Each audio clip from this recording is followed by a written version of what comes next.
and welcome to the Pots Trowels podcast. I'm Martin Fish, joined by Jill and Sean. Hi. Hello. And this week I've been out and about and I've caught up with a chap called Paul Robinson, who's also known as the Laughing Gardener.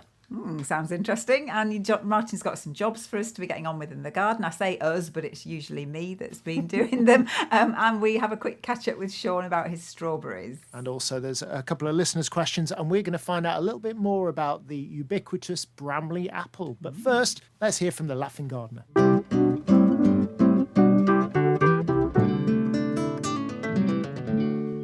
Paul, it's really good to meet you, and I know you're also known as the Laughing Gardener, which we'll talk about in a few minutes' time and find out why you are the Laughing Gardener and what you do under that name.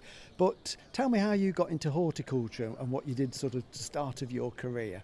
Yeah, I actually started, would you believe, Farley Scarborough Council in 1984. And I was there until 1989, but I wanted to actually go to college and learn a bit more.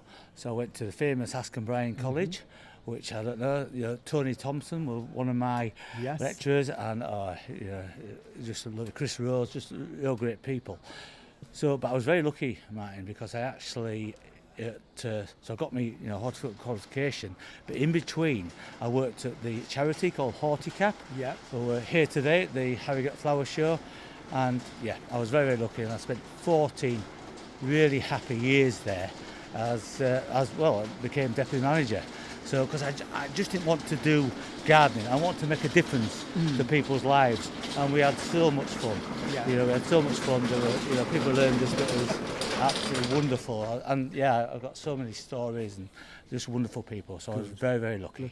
And it actually sounds like we're at a railway station at the minute. But if anybody's wondering what that noise is, we're stood outside where the plants are, surrounded by, and somebody just pushed a trolley up round the back of us. So yes, yeah, that's good. So and going back to Horticap, Horticap is a sort of based in Harrogate, isn't it? For people with learning difficulties, and it's grown over the years and is very well known now, isn't it? Very well known, and again, I'd like to play a little part in that because I can remember they've got Alan Titchmarsh as the patron, and it's grown and grown. And for me, I did leave, but I was actually the person who actually wrote to Alan for 4 years. It took him 4 years to come. Did he reply in that time? No, he didn't actually, but he did in the fourth year. And it was so funny, Martin, because I've never had so many actually women when he was in his heyday actually wanted to come. We had to say sorry, but this is just like a private thing. Yes.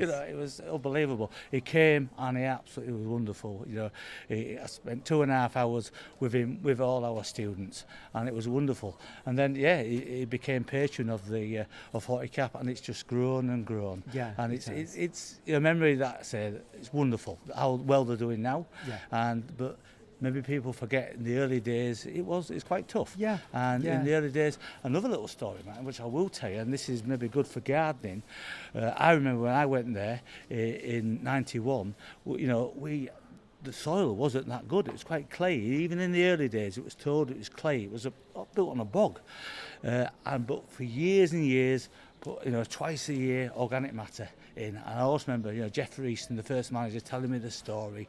And we used to grow loads of dry flowers, Martin. Mm-hmm. It was fantastic. And I used to always, with all the students, they loved it. But I was always taught, well, we've had, years and years, Paul, of actually, going down to the police stables in Starbeck. Oh, right. The police stables, the students used to love it. The police were absolutely fantastic.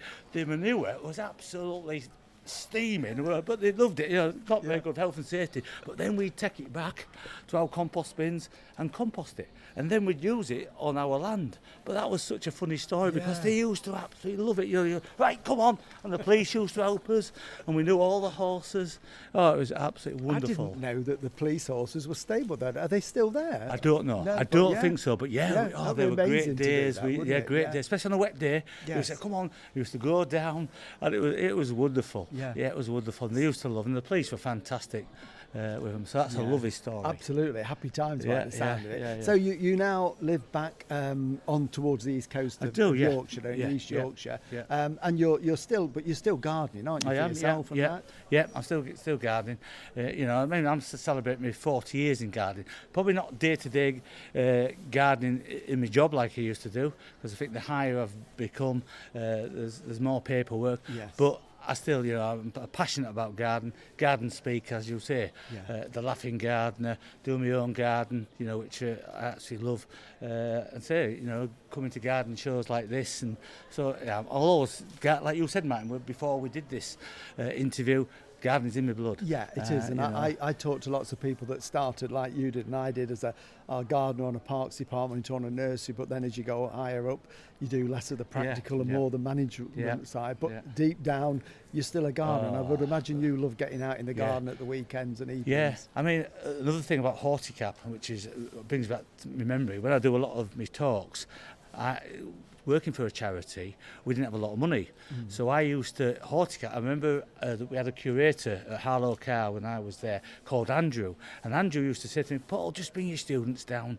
And he used to let us have as many seeds as we want, cuttings. So we had Harlow Car, we were dividing, but doing cuttings because we couldn't buy plants in the early days. So we used to, do all cuttings, but that was fantastic because I used to teach them how to do cuttings, different kind of ways of seed sowing. So again, my probably speciality is propagation, and again growing something from really nothing, which I think is, I'm not saying it's dying out because there's a lot of good growers, but I know myself there's a lot of stuff bought in. Absolutely, these days, yes. Fewer nurseries propagate themselves now, so I think you're right, it is dying out to a certain extent. Now, you touched on the Laughing Gardener, so what we're going to do, we want to talk more about that and find out what the Laughing Gardener is all about. We're going to have a little break and then I'll come back and we'll chat about that in a minute, Paul. Lovely. Thank you, man. Lovely.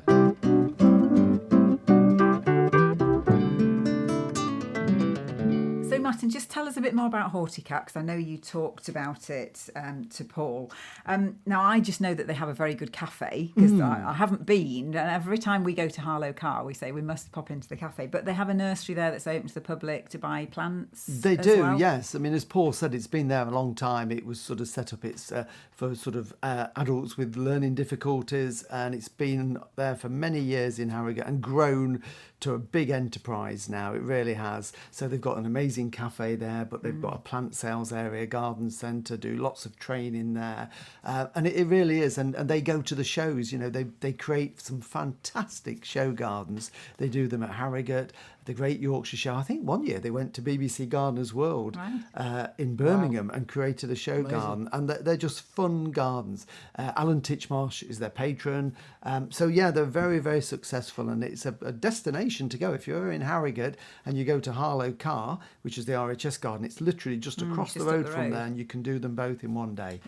Yeah. Did you know they're celebrating 40 years this year? Yes, I did. Yes, did you send them a card? 1984. Yeah, they're 40 years. Well, I think Alan Titchmarsh went to see them, didn't he? And as celebrate. Paul said, he was sort of fundamental in getting all that going when he worked there. So it's a great place to work, and they do some great projects as well. I would imagine that a lot of his students that he worked with would look back and think he really was an inspirational teacher.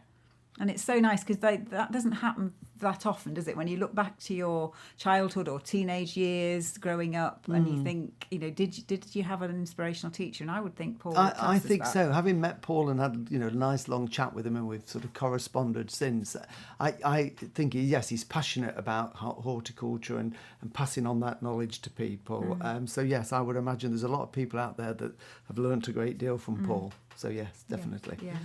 Fabulous. Coming up later in the show, we're going to have some listeners' questions. And if you've got a question, drop us an email, info@potsandtrowels.com. And before that, we're going to have some jobs, things that you can be doing in your garden at this time of year. But just for the information for how to get in touch, drop us an email, info@potsandtrowels.com, or put a message on one of our videos, or send us a Facebook thingamy. I mean, this is basically what we're talking about. Get in touch in some way. Leave us a review if you've got yes, please. Oh, please. We do like reviews. I do, yes. So this is my cue to do a few jobs in the garden, So, what are you going to make me do this week? What am I going to do this week? What are you going to do? Well, the greenhouse, the tomatoes are doing very well, growing quite fast, getting quite tall now. They smell delicious, don't they? And they're forming fruits, just forming fruits. They're in flower, but they're producing side shoots, and we grow the ones that we grow as a single stem, tie them to a cane, and then they produce little side shoots out of the leaf joint. So in order to keep that column shape, we have to take the side shoots out. So just pinch them out with your finger and thumb, just snap them off. You're very good at taking side shoots out, Jill. Thank you. And at the same time, we make sure that we tie the stem to the cane with a bit of soft string just to keep it growing upright. So that's... Now, we do often have a debate because after I've done that, you'll go around saying it's either too tight or it's not tight enough. I never, ever seem to get it quite right. So what's your guidance? Well, I always think of it like a belt you're wearing with your trousers or your jeans. You want your belt tight enough to hold your trousers up to stop them falling down, but not so much that they're strangling you. But And that's the same with the stem on the cane. When you've put a bit of weight on, which I'm likening to the dare you. no, but I'm likening that to the stem, to The tomatoes to the I'm hoping you're stalk talking about is here, going yeah. to get thicker as it grows. And I Well- always think if you do it too tight, it's going to strangle the that's stalk. why it's not tight to start with. It's enough to support it, but Okay. it's not really loose so the stem moves Right. about, and they'll be fine. I have a vague recollection of you showing a special technique of how to do that tie on one of our videos, Martin. Is it the 10-minute tomatoes in 10 minutes, or maybe one of our older can't videos? remember. You I mean, you have a special way of doing it, don't you? If I'm tying it to a cane, rather than just have a loop of string that goes around the cane and the stem with a knot, you loop it round the cane an extra time, then round the stem and tie To stop it slipping. Stops it slipping. Yeah, and it does work. Exactly. Just one of those little tips you get when you're old like me. Okay, give me another job. Okay, right. Perfect time to put out your tender veg. If you've not already done it, we're into June now, where we are. Hopefully we won't get any more frost. I'm pretty sure we won't. So if you've not put out your courgettes, your butternut squashes, your pumpkins, your sweet corn, your French beans, your runner beans, they can all go out now with safety. So if you haven't grown them from seed, there is still time, believe it or not, to grow all your beans and courgettes. But you can also buy plants from garden centres and nurseries.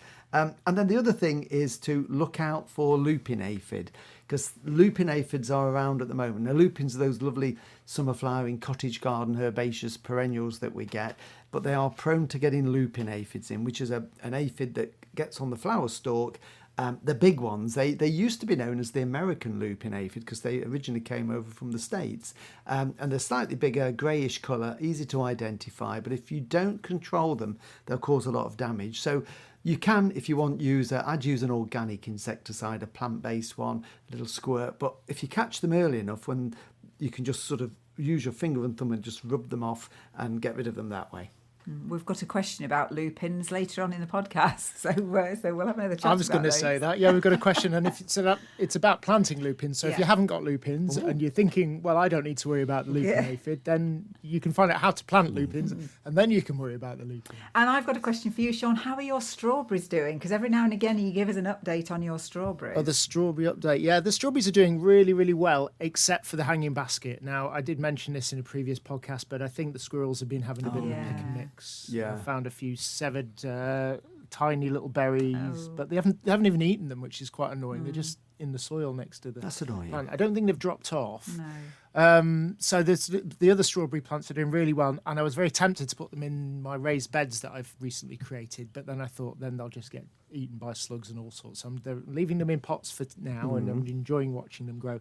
What I did put in the raised bed was some tomato plants my father-in-law brought round, and I thought, I'm going to try them in the raised beds because the raised beds are sitting there empty. Yeah, maybe that's a bad move. I don't know. Yeah. We'll see. Yeah, I think as long I as they just get have to stop the dog digging in the raised beds because he thinks there's some kind of dog sandpit. Oh, at the yes. moment. So that's my only problem. dear. You need to get Marley to chase the squirrels away. That's what you need to do.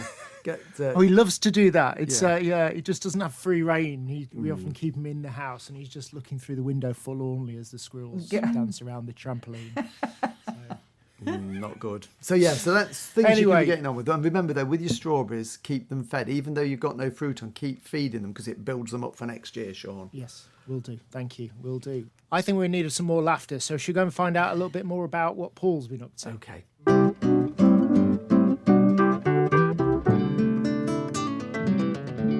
Tell me then, Paul, the Laughing Gardener is your sort of pseudonym what you go out as when you do talks to groups, because you do a lot of talks, don't you? Yeah. And you go out as the Laughing Gardener. Why did you decide to become the Laughing Gardener? I think I've always done talks because when I was at Horticap in '91, I promoted Horticap, so I go around doing talks. But again, I wanted to be different. I wanted to actually touch people who actually probably weren't that interested in gardening, but also make it fun. And I say the biggest compliments I have, what people say about me, and it's the biggest compliment I've had. They've actually said, "God, Paul, we've had an absolutely wonderful laugh, but we've learnt a lot." And I know myself, I'd like people to make me laugh, and so I do. I tell them funny stories, which quite a lot. But I always have a really, really good banter. I mean, I did a talk the other day, and you always get these characters in the audience. I'm sure, Martin, you've known them. I had this gentleman came up to me and said, "Hey, I found out a new way to get cats." I mean, I love cats, so don't get me wrong, I've got cats. But he says, "I found a way of getting rid of cats, but not hurting them." I said, "All right, well, how?" He says, "Well, I got to play this noise of a lion. In the morning, it just gets absolutely rid of them, and they all scarper." Now, all I can imagine, Martin, and everybody's like erupting, all I can imagine, you imagine half asleep and suddenly you hear a lion, at 7 o'clock in the morning, which he said, I'd been out of bed like it, But again, there's all characters like that. And I do funny signs like turf for sale, £4 per square yard, may contain grassy bits. Well, it's grass. But so I go around the country looking for these signs, and it's it's all different things, and so there's all different things. But I mean, one of the biggest laughs is like your slugs. I mean, slugs and snails always a fantastic topic. I have this plastic slug, but nobody knows she's plastic. She's been with me she's plastic. She's been with me for years. Has she got a name? Yeah, Molly. Molly the slug. I should call her Slimy, but she's Molly the slug. But she comes out, and I'm like, tuck there, and everybody's like quite nervous. "Oh no, he's not going to chuck her in." And I said, "What's happening now? What's happening now?" I go, "Oh, she's." So I said, "Well, my hands are absolutely, she's covered, and she's got 27,000 teeth, They're all going, "Oh, no." I said, "Oh, she's chewing." So I always kind of met things, and they're always like, and then suddenly, there was, would you believe, Martin, there was a scientist many years ago said that you have to, for them to have a homing mechanism, and they come back, so it's no good chucking them in the garden, because usually people say, "Just chuck them in the neighbour's garden." I say, "You can't do that, they come back." So I did a talk the other day, it was so funny, for charity, for MS, which was fantastic. Got Molly, and I actually chucked her. I must have chucked her. Oh, absolutely, quite a distance. She landed on the sports centre wall, 20 foot up, and she's just stuck to the wall. Everybody was absolutely erupting. But the thing I always do, then I talk about slugs, how we get rid of them, or do you live with slugs, like say composting, and the whole topic of conversation goes into, so it's not just about laughing, how do you get rid of them? And so there's always a horticultural twist to my laughs. But people will remember that because they'll remember laughing at your funny stories, but then they'll remember the subject and the topic that you've been talking about. They do, Yes, exactly. And that's why, because I love making people laugh, but I also love spreading the word of gardening. And like you say, I do, to gardening groups, it's a little bit more serious, but the WIs, they're just up for a laugh. Yes. But, so yes. And the one you talk about, this recent one, they want to raise money for MS, a young lady, wasn't it? I saw on Facebook. Because you do some quite big venues, don't you? Where was that? That was a sports centre in Burlington, and there was, Did you do the spa theatre? Did the spa, did the spa in Burlington. That was to the U3A group, there was over 200 people there. That wasn't for charity, but again, that was packed out, and it was lovely, fantastic. Got some. I did that on spring gardening, but the funny story there, Martin, again, which was my opening line. I thought I booked myself as doing poisonous plants, but it wasn't. 2 days before, I went up to see the organiser, and she said, "Oh, we're so looking forward, Paul, to coming to talk about spring plants." I said, "No, it's poisonous plants." He says, "It isn't. It's spring gardening." So you can imagine all these 200 people. I said, "You're lucky. I'm actually talking about spring plants." So 2 days ago, I was talking about poisonous plants. You just turned up. Oh, bless him. So again, that broke the ice. All laughing about that. So it was iconic places. The Brid Spa. Good. Good. Yeah. And you mentioned poisonous plants. You were talking to me earlier when we were having a chat that you like poisonous plants, and I think Alan Titchmarsh sort of helped you a little bit with that as well, didn't he? He did, yeah. Again, I specialise in poisonous plants. I have been married 6 times. I'm only joking. That's another one. But yes, no, Alan Titchmarsh, when he came to visit Horticap, we had a lovely Brugmansiae. Sorry, I've been married 4 times. But we had this lovely Brugmansiae, and it was Alan telling me the story about the way the North American Indians, when they used to catch people they didn't like, they used to make them smoke the leaves, and of course they make you hallucinate. And Alan told me them stories, and that's how I've just gone on. Yeah, and especially I love the beauty, but also the beast and the danger. Have you got a bit of a collection of them growing at home then, of these poisonous plants that you keep under lock and key? Won't let me do it. No, I've got quite a few. I mean, my favourite ones are Brugmansiae, Aconitum, the suicide tree, the one in. But we don't have that because it can't grow. Right. But in India, which that's an amazing story about the suicide tree, where actually the kernels are quite poisonous, and they're still doing. A lot of people died, they committed suicide, but they did a kind of a little survey 2014 where the police reckoned there was a lot of homicide as well. This is in India, in the suburb of Kerala, from 1989 to 1999. Like 500 people died, and they said there was some murders as well produced by this, the Cerbera odalum, it's called, but it's called the suicide tree. So again, people are fascinated by it. And I always had a little bit later too. I said we start drinking juices, and they're really nervous because they don't know what's in it. I'm like, oh, come on, have a drink of this, and they're not poisonous, is it? No, that's because I've only been in accident emergency 6 times, and I've come out every time, so I wouldn't let you drink. So of course they're like, what the heck? So again, but then I tell them about what I use is sprout juice, or because I blend my own juices, so I blend all my own strawberries and things like that into a blend. So, but they're always quite nervous, and then they use, it's lovely, Paul. I'm not surprised. Yeah. Do you find that if friends and that, if you ask them round for a meal, do they always have an excuse? Or I can't come tonight, I'm washing my hair or something like that. Yes. You don't get many visitors. No, I don't get many visitors. Yeah.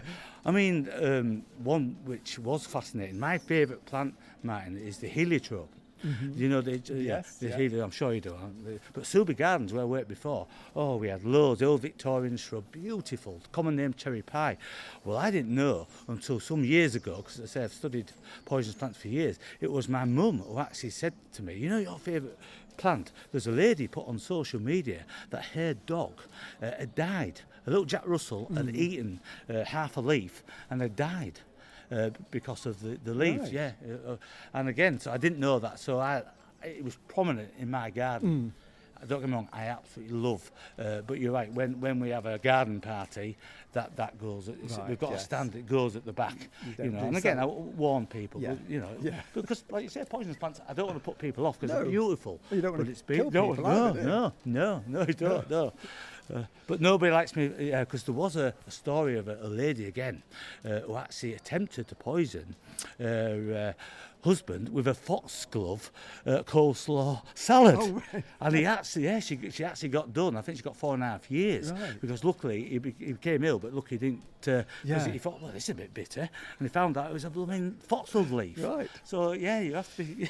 We have to put a warning on this. Please do not try this at home. So we have to put a rider on this. Sounds fascinating. Yes. I've never been to one of your talks, but I know gardening clubs that have had you, and they sing your praises highly and say they have a lovely, lovely time. I know you were at Hook Gardening Club not long ago, and I saw some of the comments that people really enjoy it. So it's great what you're doing. Yeah. Thank you very much for having a catch up. Thank you, let us know if you're doing any charity things, and we'll see if we can spread the word around. And good luck with wife number 7. I know. Thank you, Martin. Thank you. Pleasure.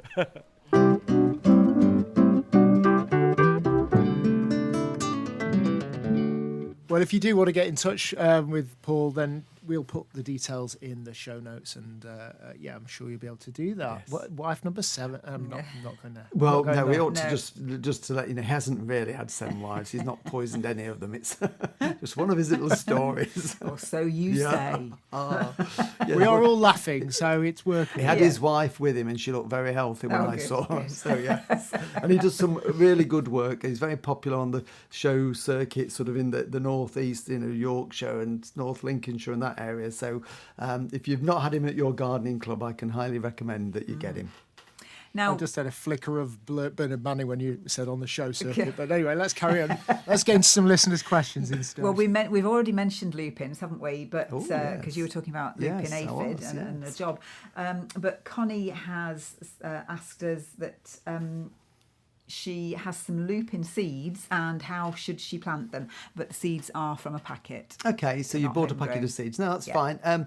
You could do them now, in fairness, if you want to. She doesn't say where she is. Okay, right. Well, you're going to need a bit of growing compost or soil if you're in America. We learnt this last week on the podcast, didn't we? That we give it different names. There's a in slight different difference. countries. Yeah. But yes, I would something to start. start them off in. Exactly. I would get a small seed tray or a plant pot, fill it with the suitable growing medium in there, sprinkle the seeds thinly on the top, and then cover them with about 1/2 inch, a centimetre of the compost or soil on top of them, water them, and then put them somewhere maybe shady, out of direct sun, but they're fine outside, and they germinate quite easily. And then when you get these lovely little seedlings, you can transplant them into small pots or trays to grow them on, with a view to planting them in your garden in the early autumn, September time. They'll have made a nice sized plant by then, and that plant will then flower for you next year. So you won't get any flowers this It's a year. long process Well, it then, is, isn't it? but then you're going to get flowers every year. So when you're growing perennials from seed, it's often a year without flower, but worth a go. Definitely have a go at it. Just in case she's in the other hemisphere and it's it's autumn going on winter, should she wait till spring or? Yes, what's the that's a yeah. good question. Good point there, Sean. I mean, if yes, you are in the southern hemisphere, then you're going into winter rather than summer. So in that case, I would wait until it's your sort of late spring, early summer, wherever you are, is the best time to do it. Brilliant. Well, we've had another question from Pauline, who is in the United States. She's, if I remember rightly, New York area. But she's an expat from the UK. So two questions. Pauline loves asters, not being able to grow them in a sandy beachside garden in Breezy Point. What conditions do asters need? And then also that same question for fuchsias. They used to have 2 beautiful Mrs. Poppleton fuchsia bushes in the UK, but not been able to. Or I'm not sure if she's tried fuchsias actually, but she's not managed with the asters. So what sort of conditions do they need? Right. Well, ideally, I mean, it depends on which type of aster, Pauline, because there's the annual ones that we grow for the bedding plants. There's a lovely one that is a very popular one called Milady, and it's got, you can use it as a cut flower as well, but you grow those from seed every year. Or then you can get the perennial asters, which we think of as Michaelmas daisies, that type, and they come in all different shades and of blues and mauves and pinks and different heights. But both of them need probably something a little bit more meaty than a sandy sort of beachy soil. So what you could do, if you've got a border where you want to grow them, is add a little bit of compost or manure to it. You need to do something to help it retain the moisture and the nutrients, because I suspect that this is going to dry out very quickly and drain really freely. So you've got to get a bit of sort of body into it. So if you can get some, I don't know how easy it is if you live in New York to get manure, but certainly some bagged compost and mix a bit of that in to improve your soil. And that, I think, will make a big difference. And obviously you've got to keep them watered and fed until they're established, but I would have another go. It's worth doing. And you mentioned fuchsia Mrs. Popple, which is a really lovely hardy fuchsia. So this is one that will stand it down to about minus 15 degrees centigrade, which is I don't know what that is in off the top of my head in Fahrenheit, but it's cold, minus 15 centigrade, and it will often die down to ground level in the winter, and then it will sprout up again in the spring. And again, that one you just need to improve the soil a little bit more so that it's a little bit richer. Or you could try growing it in a nice big container. If you get a container sort of 15 inches in diameter and plant one of those in it, then that would do really well. I just checked. minus 15 Celsius is 5 degrees in Fahrenheit. One more question's been put on our video about pruning the monster Bramley, which is your Bramley in your garden. And it's not quite a question, but I thought it's worth having a quick chat about. This person, Fiddlesticks, so they're from Canada, and was brought to our video after searching for Bramley apples. Their mum's maiden name is Bramley, and they're trying to find out if there's any connection to the apples.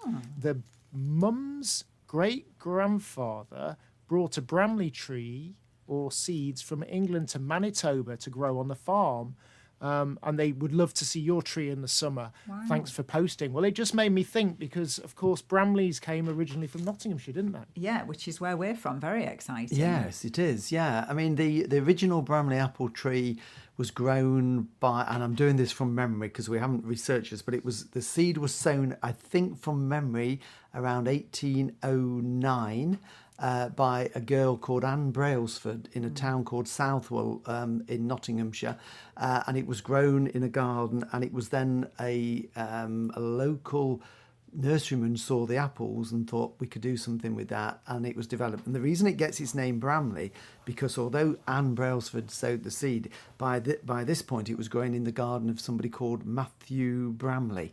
And Matthew Bramley said to the nurseryman, you can have the grafts off this, but on the condition you use my name, and that's how it became the Bramley seedling apple tree. So that might be a relation. Yes, so they could be. Yeah. So it sort of got popular in the mid-1800s, and it got an RHS award. It was shown at shows, and then it became a very popular commercial tree. So I doubt it will have been a seed. If they got one and it is a Bramley apple, it will have had to be in a graft to keep it the same. But yes, it's worth looking into it, definitely. And what we'll do, we're going to do a video of ours in a week or two's time, in fairness, because we did the heavy pruning back in the winter to reduce it in size and to thin it out, but it's now making loads of what we call water shoots. So all along the stems, it's trying to recover all that growth and making masses of new growth.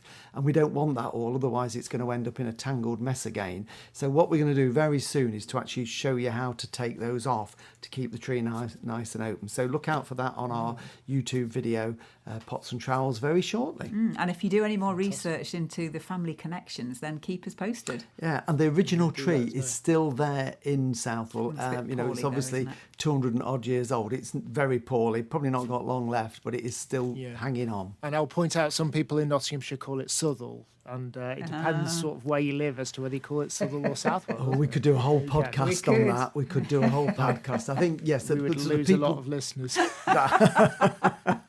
Exactly. So we won't bother, but to me it's Southwell. Sean, it's Southwell. There you go. Fantastic. All right, well, thanks for listening, and thanks for your input, and thanks for all the information. That's excellent. And We've had a really good podcast. Yep, we'll be back next week. Bye for now. See you, bye.